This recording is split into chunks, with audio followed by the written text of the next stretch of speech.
kaeling rumingkang di bumi alam namun kasasalam teh nafsu nu mata kaduhu badan anu katon Tuhan.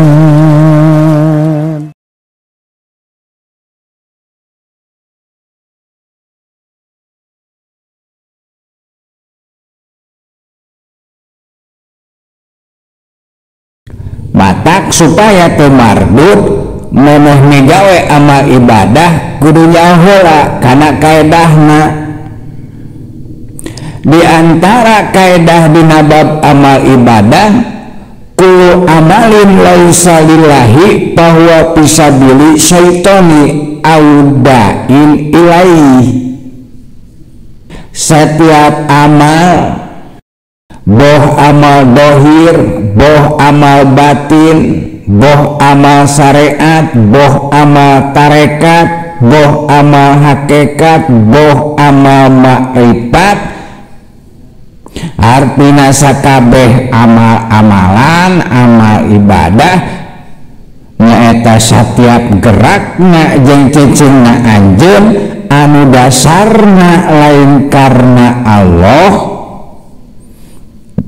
mangka eta gerak jeung cicingna anjeun teh kaasup kana gerak jeung cicing di jalan setan atawa lain di jalan setan tapi menjurus ke jalan setan. Eta kaedah anu kahiji dina urusan migawe amal ibadah. Jadi sakabeh gerakna jeung sakabeh cicingna hiji jalma anu dasarna lain karena Allah Subhanahu wa taala eta teh litoriki syaiton.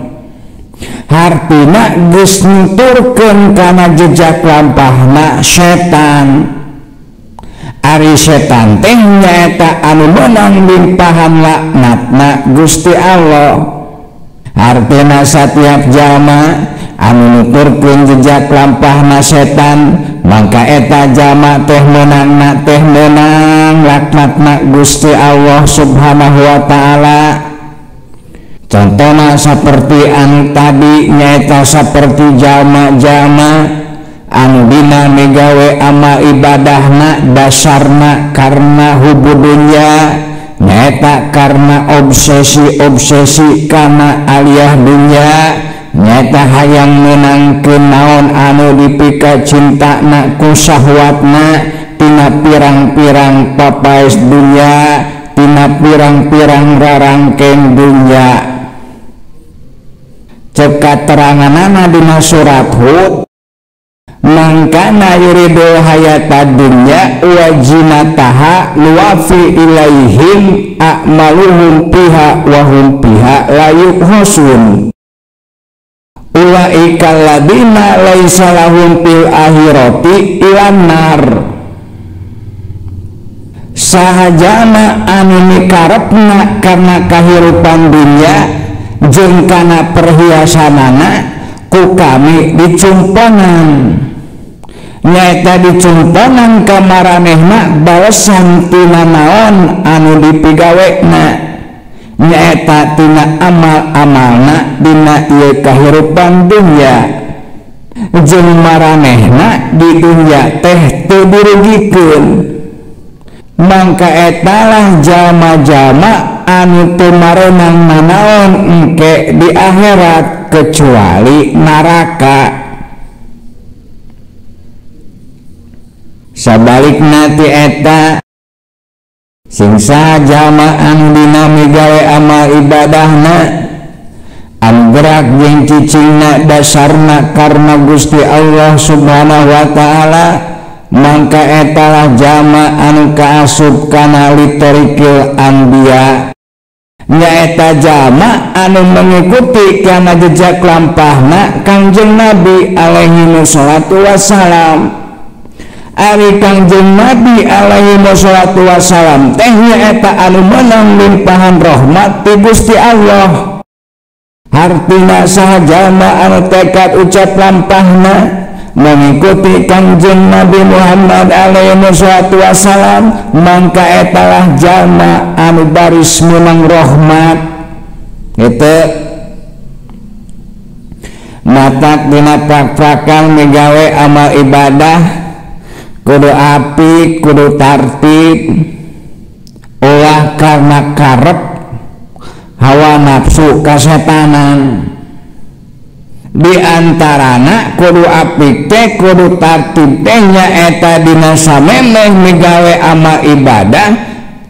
Lamun dina pelajaran syariat aya nu disebut ku istilah disebut qasad.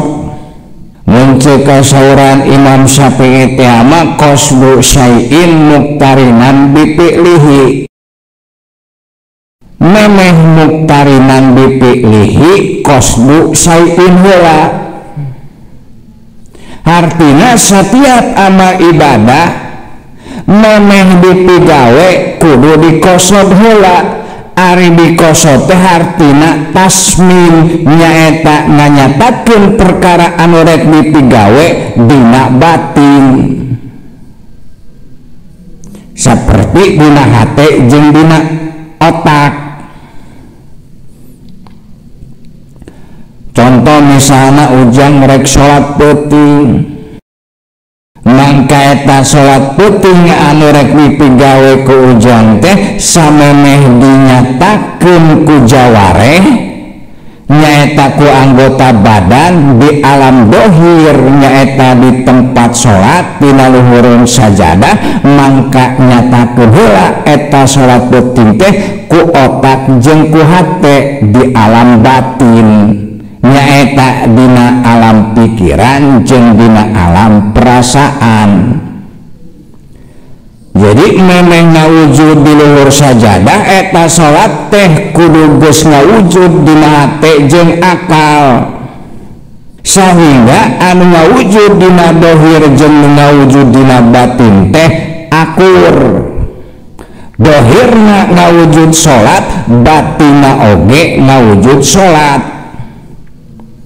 Jadi qasdu syai'in heula, wujudkeun heula dina batin kakara muqtarinan bi fi'lihi, kakara wujudkeun dina dohir.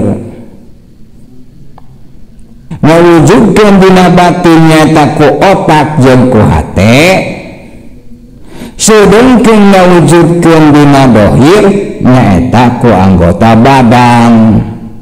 Taeta sabagian tina perbedaan antara sholat litorikil syaiton jeung sholat litorikil anbiya. Ari litorikil anbiya ma antara nu dohir jeung nu batin teh akur.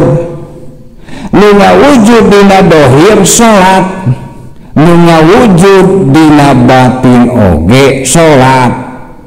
Sedangkan ari nu torikil syaiton mah teu akur. Ari nu ngawujud dina dohir mah ngawujud salat, sedangkan ari nu ngawujud dina batin mah lain ngawujud salat tapi ngawujud anu sejen. Contohna ngawujudna teh saperti ngawujud kana jinatul hayatat dunya. Jadi nu ngawujud dina batin mah gambaran papaes dunya. Katingali dina dohir nama nyata dina awakna mah gambaran sholat, seperti nangtung, ruku, sujud, diuk, jeung sajabana. Tapi nu katingali dina hate jeung akal pikiranna nama nyaeta gambaran dunya, seperti mobil, motor, imah, awewe geulis, pangkat, jabatan, duit jeung sajabana. Jadi kudu sinkron antara gerak dohir jeung gerak batin dina migawe amal soleh, dina migawe amal ibadah. Jadi qasdu syai'in taeta isyarat kana gerak batin, muqtarinan bi fi'lihi eta isyarat kana gerak dohir. Gitu eta tina segi gerakna, nya kitu deui tina segi niatna. maksud jeung tujuan anjeun migawe eta amal ibadah teh naon, kudu puguh tujuanana, kudu jelas. Ari jalma nu mengikuti jejak lampah Kangjeng Nabi mah maksud jeung tujuanana migawe eta amal ibadah teh nyaeta rahmat karidoan Gusti Allah. Matak niatna lamun dikedalkeun atawa diucapkeun biasana tungtungna ditungtungan ku lillahi ta'ala. Ta eta lillahi ta'ala teh tanya teh geus jadi dina batin. Jadi lillahi ta'ala teh atawa roh tujuanana eta dina migawe amal ibadah teh geus jadi kasadaran, geus ngawujud berupa kasadaran dina kabatinan saperti dina akal, dina hate, dina sir budi cipta rasa jeung sajabana. Artina baliyah nuruniyah jeung kamilah kudu bisa ninggal dina amal ibadah. Artina awakna lillahi ta'ala, nafsuna lillahi ta'ala, hatena lillahi ta'ala, akal pikiranana oge lillahi ta'ala. Hartina awakna sholat, nafsuna sholat, hatena sholat, pikiranana sholat. Jadi antara ngawujud dina anggota badan, ngawujud dina akal pikiran, ngawujud dina hate, ngawujud dina nafsu, akur wujudna teh sholat gitu.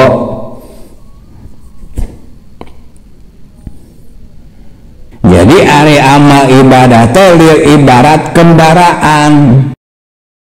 Artina memeh naik kendaraan tetepkeun heula tujuanana. Ente naik kendaraan teh rek ka mana, panetepkeun tujuan teh disebut niat.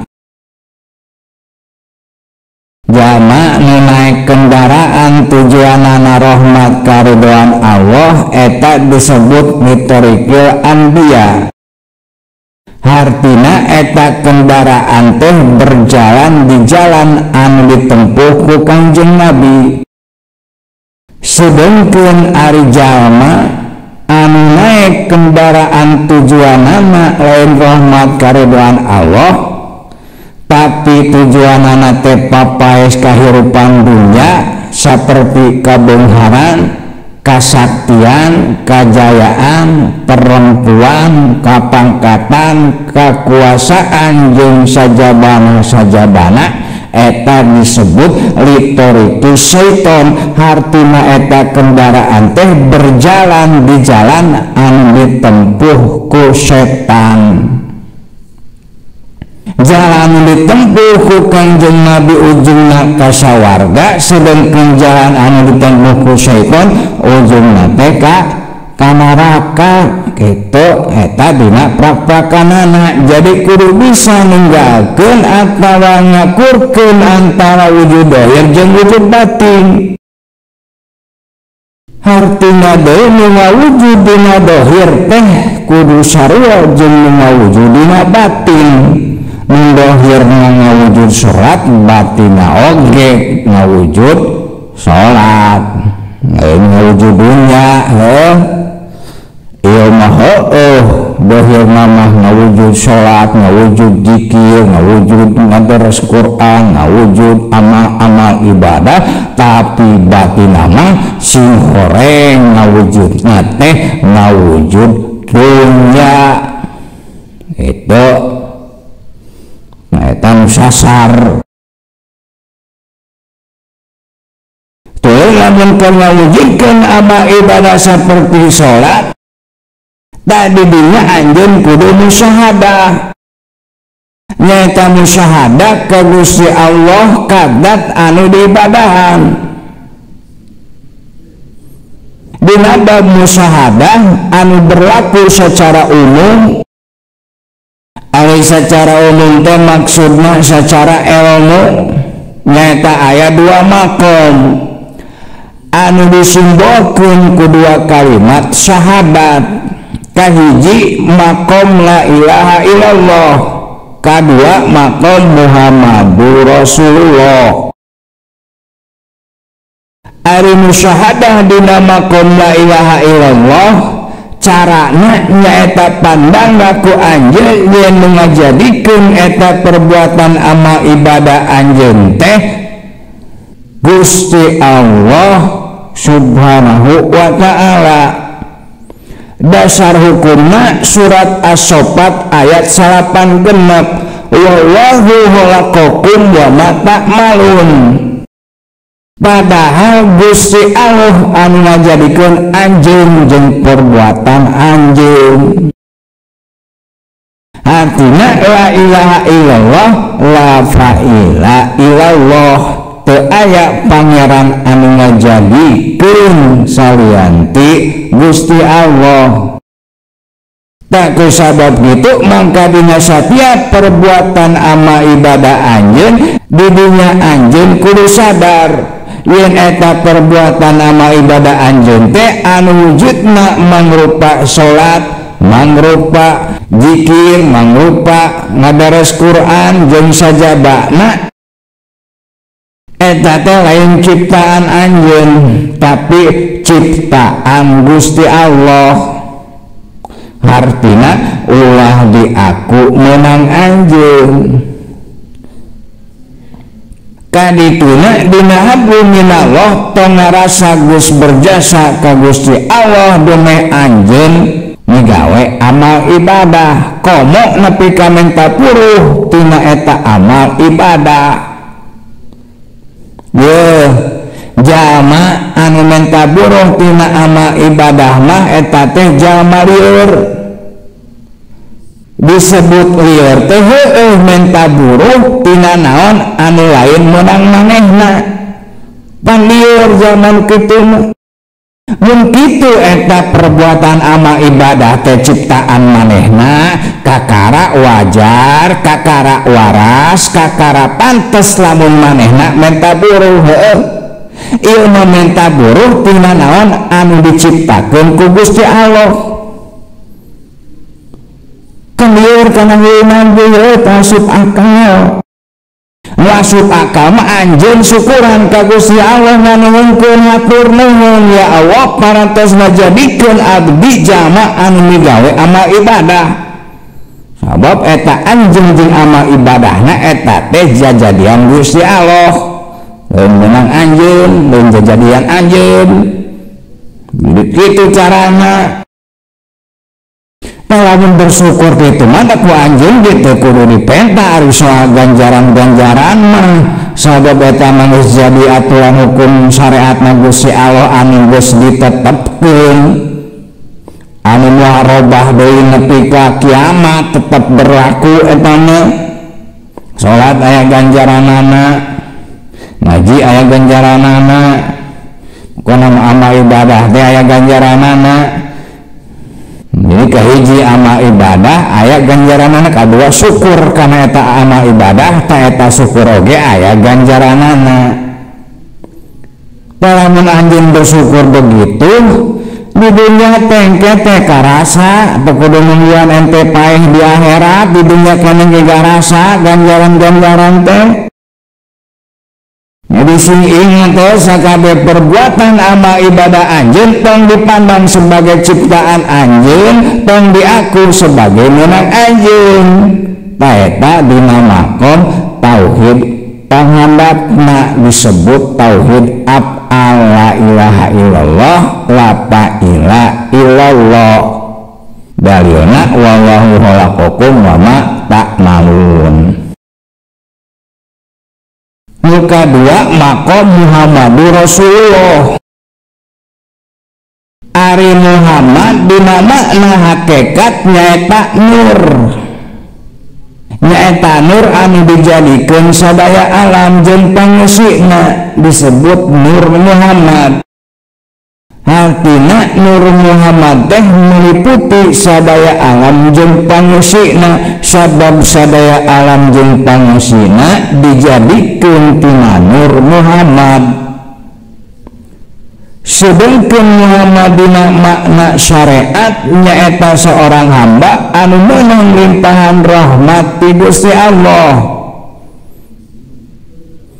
Disebut Kangjeng Nabi Muhammad alaihi salatu wassalam tah sabagian tina wujud rahmatna Gusti Allah subhanahu wa ta'ala anu dilimpahkeun ka Kangjeng Nabi, anu ku Kangjeng Nabi kudu disebarluaskeun ka sadaya alam teh khususnya ka jin jeung ka manusia, nyaeta rahmat anu rupana amal ibadah. Artina eta amal ibadah teh mangrupakeun sabagean tina wujud rahmatna Gusti Allah subhanahu wa ta'ala. Taku sabab gitu nalika anjeun migawe amal ibadah mangka pandanglah eta pagawean amal ibadah teh sebagai rahmat Allah. Itu tak lamun anjeun mandang setiap perbuatan amal ibadah anjeun sebagai rahmat Allah, eta ngaranna anjeun musyahadah dina maqam Muhammadur Rasulullah. Dasar hukumna surat As-Saffat ayat 156, wa rahmati wasiat kula syai. Rahmat kaula meliputi segala sesuatu. Gitu. Contoh misalnya kamari ujang salat dina kayaan gering, geringna dipandang sebagai rahmat, salatna dipandang sebagai rahmat. Ayeuna ujang salat dina kayaan cager, cagerna ku ujang dipandang sebagai rahmat, salatna dipandang sebagai rahmat. Lamun ujang geus bisa saperti kitu nyaeta bisa ninggalkeun sadaya perkara saperti hal ahwal jeung amal ku hiji pandangan nyaeta sebagai pandangan rahmat. Eta ngandung harti ujang teh geus bertauhid ka Gusti Allah dina maqam tauhid sifat. Sabab ari rahmat teh eta ngaran tina sifat. Jadi ari rahmat teh sabanding jeung kudrat. Disebut sabanding teh artina setara pada ngaran tina sifat. Rahmat ngaran tina sifat, kudrat oge ngaran tina sifat. Tanalika eta sifat kudrat diwujudkeun kudat didinya timbul asma atawa ngaran nyaeta qadirun. Jadi al-qadir nya kitu deui rahmat nalika diwujudkeun kudat didinya timbul asma nyaeta rahman. Jadi ar-rahman itu eta kaedah amal ibadah nu kahiji secara syariatna jeung secara hakikatna. Teu kaluar tina tauhid, teu kaluar tina syahadat la ilaha illallah Muhammadur Rasulullah. Sedengkeun lamun secara filosofina ari la ilaha illallah eta isyarat kanu ngajadikeun. Sedengkeun ari Muhammadur Rasulullah eta isyarat kanu dijadikeun. Ari ngajadikeun jeung nu dijadikeun eta teh teu papisah. Dasar hukumna surat Al-Hadid ayat 4, wa huwa ma'akum aina ma kuntum.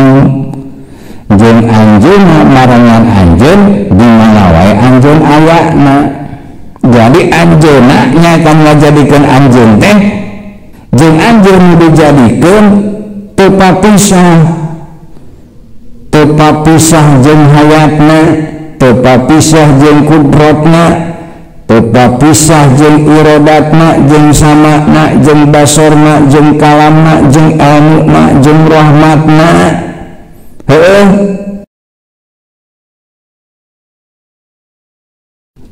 la ilaha illallah Muhammadur Rasulullah nyaeta anu salah satu usina nyaeta ngandung isyarat kanu ngajadikeun jeung kanu dijadikeun dirusiahkeun dina basmalah nyaeta disimbolkeun ku huruf ba. Ari ba teh dari baroya hartina nu ngajadikeun jeung nu dijadikeun teh teu papisah itu ibarat cabe hejo jadi beureum kamana hejo mah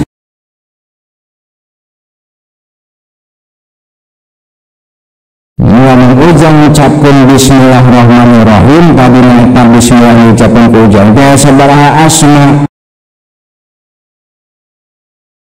aya 3 salah aya 4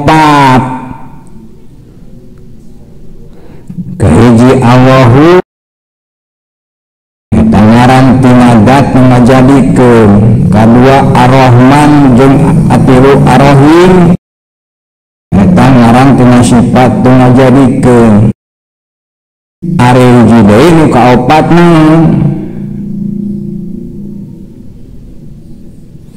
nu kaopatna nyaeta asma anu ngucapkeun nyaeta asma anu dijadikeun